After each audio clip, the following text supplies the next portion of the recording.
The burning colonies. The colony skies were red, not from a setting sun, but from fire, smoke, and endless falling bombs.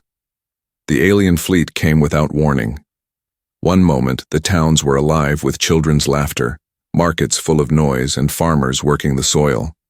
The next, everything shook with explosions. Buildings cracked, towers fell, and the ground itself trembled. People ran in every direction, carrying their children, holding on to the little they could save. But there was no safe place. The enemy. Ships hovered above like black shadows, their weapons flashing with cold light. Each strike turned streets into ashes. Captain Elias stood in the middle of the chaos, his armor scratched, his rifle hot from overuse. He shouted orders, trying to lead survivors toward the old bunker, but he already knew there would not be enough space for everyone. His heart pounded with helpless rage as another bomb hit the marketplace where he had bought food only a week ago. Above, the human defense fighters tried to resist. Small ships darted like insects around the massive alien cruisers. Brave pilots launched missiles, but the enemy shields swallowed them. One by one, human ships were torn apart, falling like burning stars into the city below. The colony's defense grid flickered, then died completely. The screams grew louder. Mothers clutched their children. Old men fell behind, unable to run fast enough. The aliens did not care who they killed. They wanted fear. They wanted humans to feel weak, broken, and hopeless. Elias ran through the smoke and fire, helping a young boy who had lost his parents. He pulled the child close and whispered, "Stay with me. Don't let go." The boy's eyes were wide with terror, reflecting the flames all around them. In the command center, the colony governor shouted into broken radios, trying to call Earth for help, but the enemy jammed every signal. No rescue was coming. The colony was alone, burning under the wrath of invaders. A sudden quake shook the ground. People stumbled and fell. At first, they thought it was another bomb, but this was different. The ground itself groaned, as if alive, as if angry. Cracks spread through the streets, glowing faintly like veins of light. For a brief second, even the alien soldiers paused, confused by the trembling earth. But then their commanders ordered the attack to continue. The bombardment grew heavier. Elias carried the boy into the bunker entrance. He turned to see dozens still outside, crying for space, crying for safety. He wanted to open the doors wider, but if he did, the bunker would collapse under too much weight. His jaw tightened. He had to choose who lived and who died. Above, the alien mothership released another wave of drones. They descended like a storm of metal locusts, scanning for survivors. Their red eyes glowed as they fired on anything that moved. In the distance, the colony's main forest burned. But strangely, the fire spread in unnatural patterns. The flames twisted upward like living serpents. Some people swore they saw faces in the fire, angry faces staring at the invaders. Most dismissed it as fear playing tricks on their minds. A mother clutched her daughter and whispered through tears, "Gaia will protect us. She must." But no one answered her. Gaia was just an old Earth myth, a story told by settlers when they missed home. No one believed the planet itself could rise to defend its children. Still the ground kept shaking. Still the flames burned in strange shapes, and still a deep rumble echoed under the colony, like the growl of something vast and hidden. The aliens pressed forward, their machines tearing through the streets. But as they marched, plants pushed out of the cracks in the pavement, thick vines growing unnaturally fast. They tangled around metal legs, slowing the machines for a moment. Soldiers blasted the vines, but more grew. It was as if the planet was resisting. Elias did not see all of this. His eyes were fixed on the boy trembling in his arms. He promised himself he would keep the child alive no matter the cost. But in his heart, he feared it was a lie. Another blast hit nearby, throwing him against the bunker wall. The boy cried out, but Elias held him tighter. He looked up through the smoke-filled sky and saw the alien mothership above, dark, massive, unstoppable. His fists clenched. "Earth will remember this," he muttered through broken teeth. "We will not forgive." The colony burned deeper into the night. The smell of smoke and blood filled the air. The aliens thought they had won. thought they had broken human spirit forever. But under the soil, in the forests, in the oceans, something ancient stirred. Something older than humanity. Something that had waited in silence for far too long. The colony burned. But the burning was only the beginning. Whispers of Gaia. The colony lay in ruins, covered in smoke and ash. Fires still burned in the distance, painting the night sky with orange and red. The alien fleet had pulled back into orbit, their work finished. To them, it was just another strike, just another victory in their endless war. But for the survivors, it was hell. Inside the bunker, silence ruled. Families huddled together, faces pale, eyes red from smoke and tears. Children whimpered in their parents' arms, too tired to cry any longer. Soldiers stood near the door, weapons ready, even though they knew the battle was lost. Captain Elias sat against the wall, holding the boy he had saved. The boy had not spoken since the bombs fell. His tiny hands clutched Elias's armor as if letting go would mean death. In the far corner, an old woman whispered prayers. No one listened at first. Her voice was thin, shaky, almost lost in the hum of damaged generators. But slowly the words spread. Gaia will not forget. Gaia will not forgive. A young girl asked her mother, "Who is Gaia?" The mother hushed her, but the old woman smiled through her tears. Gaia is the soul of Earth, she said softly, her voice trembling with both fear and hope. She is the mother of all life, and when her children are in danger, she wakes. Most soldiers rolled their eyes. Myths and fairy tales had no place in war, yet no one stopped her. In truth, even the toughest fighters wanted something, anything, to believe in. Above ground, strange things began to happen. The craters left by alien bombs filled with water overnight, though there had been no rain. Trees near the ruins grew taller, leaves glowing faintly in the dark. Vines crawled across broken steel and covered human corpses as if shielding them from the cold night. Survivors whispered among themselves, some frightened, some hopeful. Maybe the old woman is right, one miner said.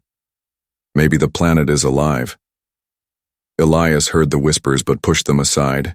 He had seen too much death to trust in fairy tales. Yet in the quiet moments when the bunker shook with aftershocks and the boy trembled in his arms, Elias felt the same thought pressing in his mind. The ground is not silent. It is breathing. The alien command ship watched from orbit. Inside its cold metal halls, the enemy commanders reviewed reports. One officer frowned as he read the data. The soil's energy is unstable. Forests are regrowing faster than expected. Rivers have changed direction. Another officer laughed. It's only natural reaction. Fire, air, water. It means nothing. The humans are broken. Their colonies are ash. Earth will follow soon. But not all of them were so certain. A younger alien scientist hesitated. Commander, the readings show something unnatural. Energy pulses are rising from the planet's core. If this continues... He trailed off, afraid to finish. The commander slammed his clawed hand on the table. Enough of your nonsense. Planets do not fight wars. We do. Still, the scientist could not shake the feeling that something ancient and dangerous was stirring beneath. On Earth itself, storms began to form. The oceans rose with strange power, waves crashing against coasts. Winds bent trees but did not harm them. Lightning struck the skies in patterns that almost looked like symbols. Across the settlements, survivors noticed the signs. Some fell to their knees in awe. Others hid in fear. The old woman in the bunker spoke again. Gaia is watching. Her voice was louder now, filled with strange strength. The invaders burned her children.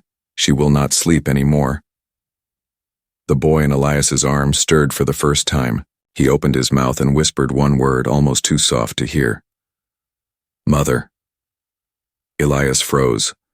The boy had not spoken since the attack. His eyes glowed faintly green, reflecting the bunker lights. The soldier felt a chill run down his spine. Suddenly the ground shook violently. The bunker rattled, dust falling from the ceiling. People screamed. thinking the aliens had returned, but no bombs fell. Instead, a low rumble rose from deep below, like the heartbeat of the world itself. Outside, roots burst from the earth, tearing through alien machines left behind. They moved like snakes, wrapping around weapons and pulling them underground. Metal twisted and snapped as if crushed by invisible fists. High in orbit, alien scanners detected massive energy surging from the planet's crust. One officer gasped. "It's not human weapons, it's the planet itself," the commander snarled. "Impossible." But deep inside, even he felt fear. Back in the bunker, Elias stood slowly, holding the boy close. He stared at the ceiling as the rumble grew stronger. For the first time, he wondered if the old stories were true. Maybe Gaia was real. Maybe Earth itself had risen to fight. The survivors clung to each other, waiting in silence. No one knew what would happen next. But one thing was certain. The war was no longer only between humans and aliens. Something far greater had entered the battlefield, and its wrath was only beginning to awaken. The refugees' cry, "The colony," was silent after the bombardment, but it was not the silence of peace. It was the silence of ashes. Smoke rose from the ruins, drifting across broken towers and blackened fields. The alien fleet had withdrawn for the night, leaving their machines to patrol the ground. In the middle of this wasteland, a young refugee named Lyra stumbled through the rubble. Her hair was covered in ash, her face streaked with dirt and tears. She was no more than 12, yet she moved as if she had lived 100 years of pain. Behind her lay the shallow graves she had dug with her bare hands. Her parents were gone, her little brother too. She had buried them herself because no one else remained. Her cries echoed through the ruins. "Why us? Why did you take them?" Her voice cracked, but she kept shouting as if the sky would answer. But the only reply was the cold hum of alien drones circling above. Captain Elias, still leading a small group of survivors, heard her voice. He turned sharply, motioning his men to stay low. The patrol drones were near. Moving through the shadows, he found the girl kneeling in the dust, her tiny hands pressed into the ground. "Child," Elias whispered, crouching beside her, "you must come with us." "The enemy is still here," but Lyra shook her head. Tears streamed down her cheeks. "I don't care. Let them take me too. My family's gone." Elias's chest tightened. He had seen brave soldiers fall, had seen men beg for mercy, but nothing pierced him like the hollow voice of this little girl. He placed a hand on her shoulder. "Listen to me. You're not alone. I will protect you. But you must stand. You must live." Still she resisted, pressing her forehead to the dirt. "The ground is warm," she whispered. "It feels like it's listening to me." Before Elias could answer, the earth trembled under their knees. He froze, thinking at first it was another orbital strike, but no lights came from the sky. Instead, the soil itself shifted, as if responding to her sorrow. Small cracks spread outward in circles from where her tears fell. The patrol drones turned their red eyes toward the sound. They swooped lower, scanning. Elias raised his rifle, but he knew there were too many. His men were scattered, his ammo low. He had no way to fight them all. "Run," Elias hissed. "Go now." But the girl did not move. She pressed both hands into the ground, sobbing harder. The cracks widened, glowing faintly green. Then roots burst upward, thick and fast, coiling like serpents. The first drone fired its plasma beam, but the roots snapped around it, dragging it down. Metal screeched as the machine was crushed like a toy. Another drone was pulled apart by branches that moved with impossible speed. Elias's eyes widened. He had seen many weapons in his life, but never the earth itself fighting back. Lyra screamed, not in fear, but in rage. "You killed them!" "You burned everything." Her voice carried across the ruins, sharp and fierce. The ground shook harder, splitting wide. Alien patrol machines toppled as roots tore through their legs. Vines lashed out, whipping soldiers from their feet and slamming them against broken walls. Elias grabbed the girl, shielding her from falling debris, but his heart pounded with awe. This was no trick of chance. The planet was answering her cry. Gaia was not myth, she was real. The alien command ship in orbit picked up the disturbance. Officers shouted reports as energy spikes appeared across their screens. "Organic growth is spreading uncontrollably. Machines are being destroyed." The commander snarled, his voice cold. "It's impossible. Fire on the site. Burn everything." From orbit, a bright lance of energy fired down toward the ruins. Elias saw the sky glow and knew what was coming. He wrapped his arms around Lyra, ready to die, but the beam never reached them. A wall of stone surged upward from the earth itself, taller than any building. The blast struck the rock and scattered harmlessly into sparks. The survivors hiding nearby gasped. They had seen cities fall like sand under alien weapons, yet now the ground had risen to shield a single child. Lyra lifted her head, her eyes glowing faintly like emeralds. She whispered, "She heard me." Elias stared at her, speechless. His mind struggled to understand. Gaia, Earth Spirit, had answered the cry of a child, not the command of soldiers or leaders. The alien fleet grew restless. More beams fired, but forest rose in seconds, trees bending together to form shields. Rivers surged out of their paths, flooding enemy camps. The invaders had faced armies, machines, and guns before, but they had never fought a living planet. Back in the bunker, the old woman's voice rose like prophecy. "Do you see?" The refugee's cry has awakened her. "Gaia walks with us again!" Elias knew then that the war had changed. Humanity was not fighting alone anymore. The planet itself had joined their side. The girl wept against his chest, exhausted.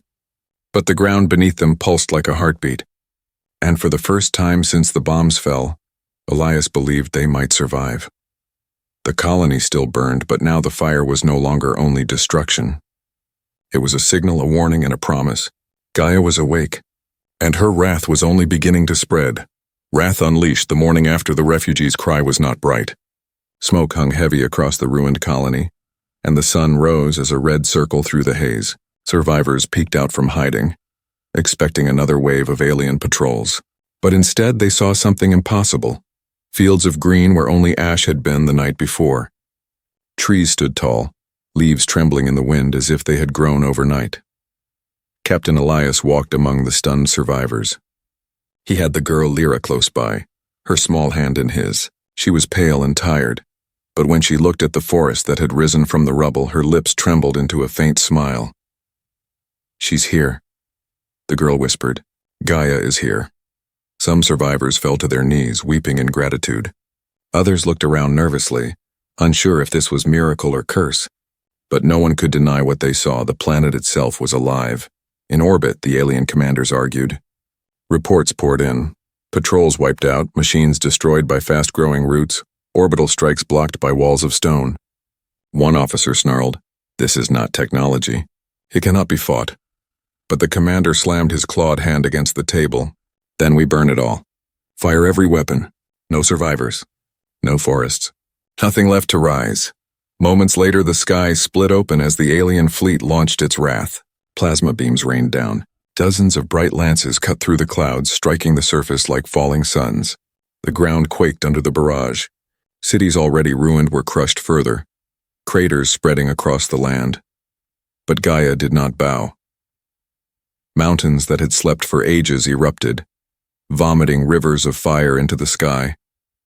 Volcanoes that were thought extinct burst awake in fury, hurling molten rock high enough to strike orbit. Alien ships tried to dodge, but streams of burning ash clung to their hulls, eating through metal.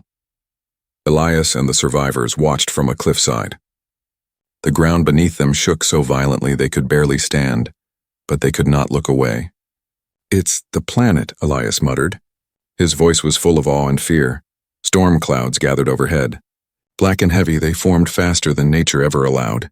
Bolts of lightning lanced downward, not random but sharp, striking only the alien ships. The sky itself was hunting them. A destroyer tried to fire its cannons on the colony, but a wave rose from the sea, taller than the cliffs, and crashed over it. The massive warship tilted, then disappeared beneath the water, dragged down as if by invisible hands. The aliens panicked. Their machines, built to dominate any battlefield, now faced a foe that was everywhere at once. The ground swallowed their tanks. Winds tore their aircraft apart. Forest grew around their landing zones, choking their soldiers in endless green. One alien officer screamed over the comms, "It is not war, it is vengeance." Inside the bunker, the old woman raised her arms. Her voice carried across the frightened humans. "The wrath of Gaia is awake. She will burn the invaders as they burned her children." The girl Lyra trembled beside Elias. She could feel the pulse in the earth like a heartbeat under her feet. Her voice was small but certain. "She is angry. She will not stop. In orbit, the alien commander gave desperate orders. Pull the fleet higher. Get above the storms. But when they climbed, the storms followed. Lightning stretched higher than atmosphere, clawing at their engines. A battlecruiser exploded, scattering burning debris across the void. Elias gripped his rifle tighter, though he knew it was useless now. Humanity's weapons had failed, but something far greater had taken their place. He looked at Lyra. "This isn't our war anymore," he said quietly. "It's hers." The survivors gathered, watching as the world itself fought for them. For the first time, they felt not like victims, but like children being protected by a furious mother. Still, fear lingered. If Gaia's wrath burned too hot, would she destroy everything, humans included? The survivors whispered the question among themselves, but no one dared say it too loudly. Above, the alien commander's voice grew shaky. "This is not possible. Planets do not fight. Planets do not think." But as he stared at the burning storms wrapping his fleet, he felt it, an intelligence vast and cold watching from below. On the surface, the tremors slowed for a moment, and in the silence, a deep sound echoed through the air. It was not words in human tongue, nor in alien speech, but every creature understood it. A growl, a warning, a promise of death. Lyra clutched Elias's arm, eyes wide. "She spoke," she whispered. The ground cracked, splitting open into a glowing chasm. From it poured streams of molten fire, racing toward alien outposts like rivers with purpose. Machines tried to flee, but the lava curved to chase them. It hunted them down. The aliens had wanted war. Now they faced wrath, and wrath would not forgive. The Hidden Alliance. The storms finally slowed, leaving the land scarred but alive. Smoke drifted across the colony ruins, but now, green shoots pushed through the cracks of shattered streets. Rivers once poisoned by bombs now flowed clear, almost shining with light. Survivors crawled out from bunkers, trembling but alive. Captain Elias stood with his small group near the forest edge. The girl Lyra leaned against him, exhausted after all she had seen. Around them, people whispered prayers, some of thanks, some of fear.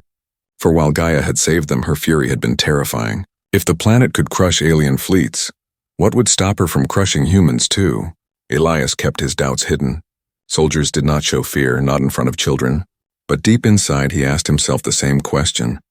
Was Gaia a friend, or was she something far older that cared nothing for humans at all? That night, as they searched for food and shelter, the survivors found something strange.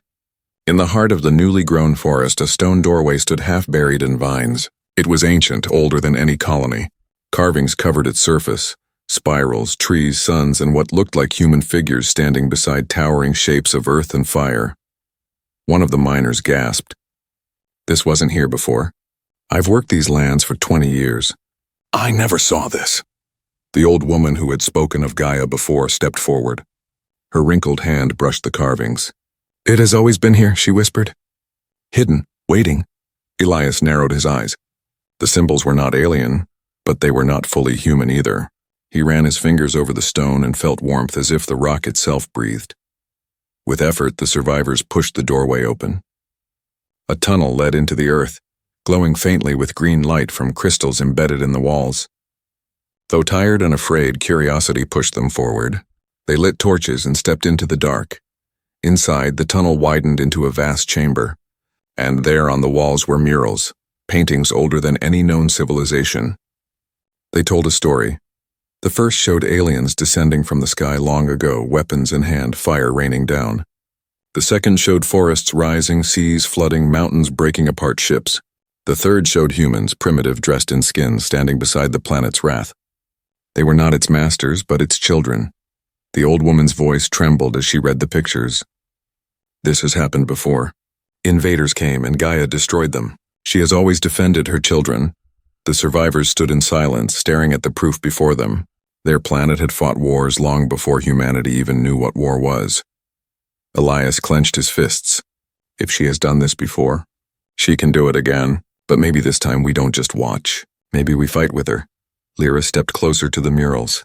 She placed her small hand on the painted earth and whispered, "She listens. She knows we are here." The green crystals pulsed brighter at her touch, filling the chamber with soft light. A scientist among the survivors bent down, studying the crystals. This is energy beyond anything we know. It flows through the planet itself.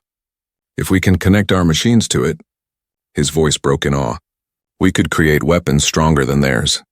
Not bombs, not metal, but living power. The idea sent a shiver through the group. Humans had always relied on steel, fuel, and firepower. But here was something different. A hidden alliance, nature itself lending its strength to its children. Back in orbit, the alien commanders argued. They had lost ships, soldiers, and pride. Their scanners now picked up strange energy signatures from the planet's forests and mountains. One officer snarled, "The humans have found something. The readings are spreading, linking their settlements." The commander's eyes darkened. "Then we strike before they learn to use it, no delays. Prepare the supercarriers." On the surface, Elias felt the tremors as more alien forces landed. The war was not over. The worst was coming. But now he knew they had a chance. Not because of their guns, but because they were no longer fighting alone. That night, the survivors worked in the ancient chamber, carving out pieces of crystal, studying the glowing murals, listening to the Earth's quiet hum. For the first time, scientists and soldiers shared the same hope, an alliance between man and planet. The old woman spoke as the firelight flickered on the walls. Gaia chose to wake when the child cried. She does not rise for armies or kings. She rises for the innocent. Remember this. If we fight with hate, she will not help us. But if we fight as her children, she will stand with us. Elias nodded, his hand on his rifle. The boy he had saved slept nearby, his small chest rising and falling peacefully at last. Lyra lay beside him, the green glow reflecting in her eyes. Outside, thunder rolled again, not of storm but of engines. The alien supercarriers had arrived. The survivors looked at each other. Fear pressed against their hearts, but this time something else burned there too. Faith. They had found the truth of Gaia. They had found the hidden alliance. The Earth would fight, and so would they. The turning tide. The sky above the ruined colony darkened, not with storm clouds this time, but with shadows of alien supercarriers. They descended slowly, each the size of a floating city, their hulls bristling with cannons. The air trembled from the roar of their engines. Survivors on the ground stared upward in horror. These ships were not scouts or raiders. They were executioners. Captain Elias stood at the forest's edge, rifle slung across his back. His eyes narrowed as the carriers moved into position. The old defenses of humanity could never hope to touch such giants. Even Earth's best fleets had fallen to their power. But now the humans were not alone. Behind him, in the ancient chamber beneath the forest, scientists worked day and night with miners and soldiers. They had carved glowing crystals from the walls, connected them to human technology, and built strange new weapons, rifles that pulsed with green light, shields that grew like bark around their holders, engines that beat like living hearts. The survivors called them Gaia's gifts. Elias checked the crystal core inside his new rifle. It pulsed warmly like blood flowing through veins. He had tested it once and watched the shot tear through metal like paper. It was power beyond anything he had ever known, but it was not his. It belonged to the planet, and he knew Gaia would not let him misuse it. The old woman's words still echoed in his mind. She rises for the innocent. Do not fight with hate. Fight as her children. Above, the alien commander gave the order. Cannons lit the sky, firing beams that could vaporize mountains. The survivors braced for death.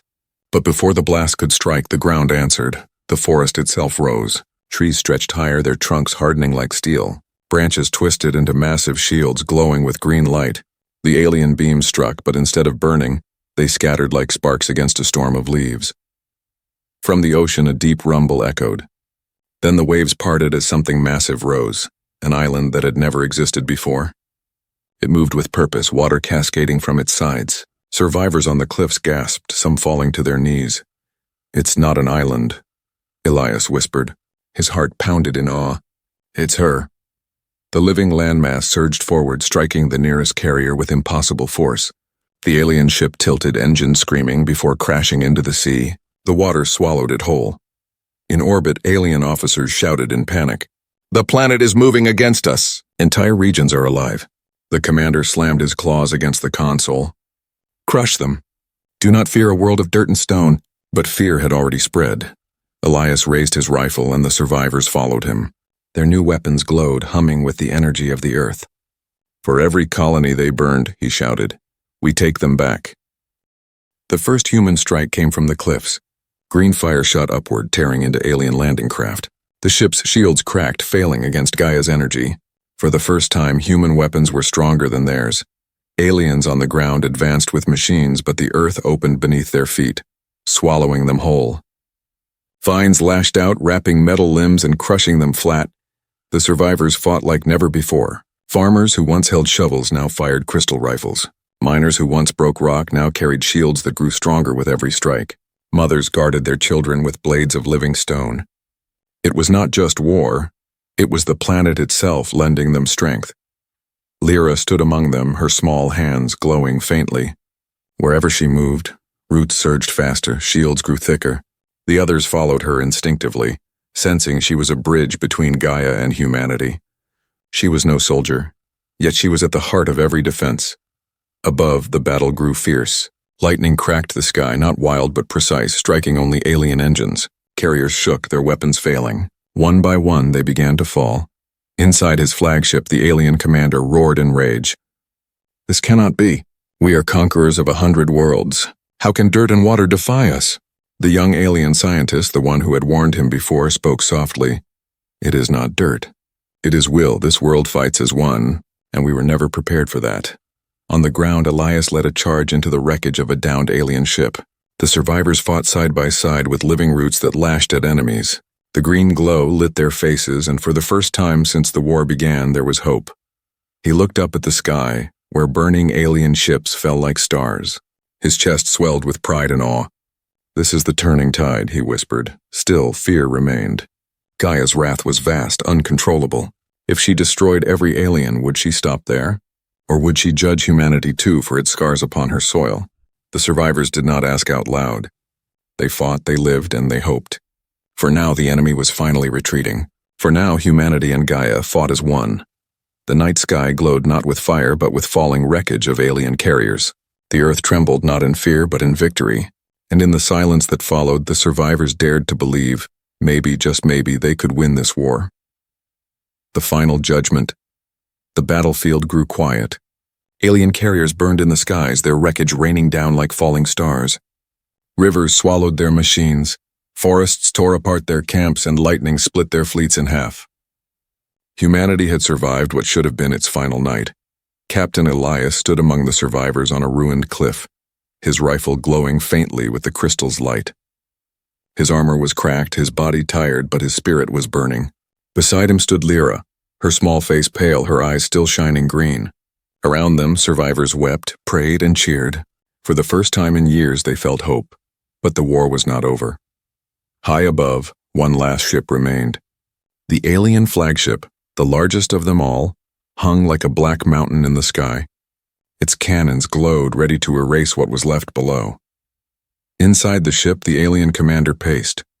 His claws dug into the floor as he stared at the chaos outside. He had watched his fleet, his army, and his pride collapse under the fury of a planet he had thought lifeless. Now his soldiers looked at him with fear instead of respect. "Commander," one officer whispered, trembling, "the world itself resists us. We cannot win."